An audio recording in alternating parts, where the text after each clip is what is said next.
Fundjava që kaloi ishte e gjatë, me 4 ditë pushim, por jo për bizneset.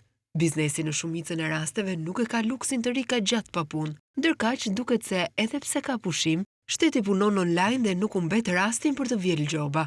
Këtë fundjavë të gjatë, bizneset po ankohen se po marrin gjoba për deklarim të vonuar, ndonse afati shtyhet automatikisht për shkak se e premtja dhe hëna ishin pushim.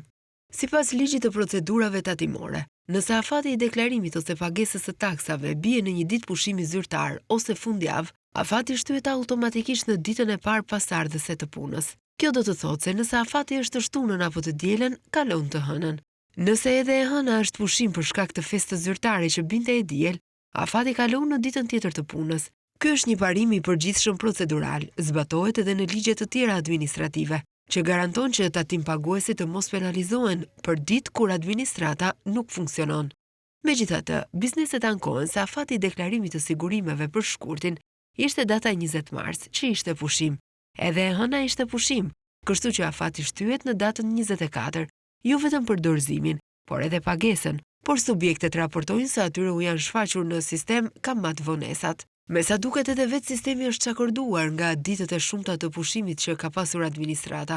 Ky nuk është thjesht një defekt teknik, është një problem serioz që tregon mungesë papërgjegjshmërie dhe standard të dyfisht.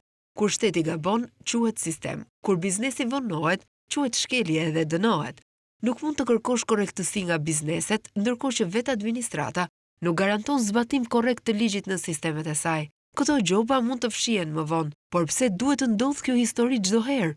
Pse duhet që bizneset të humbasin kohë, energji dhe qetësi për të korrigjuar gabimet e një sistemi që duhet të ishte në shërbim të tyre? Tatimet duhet të jenë partnere të biznesit, jo burim pasigurie dhe penalitetesh të padrejta.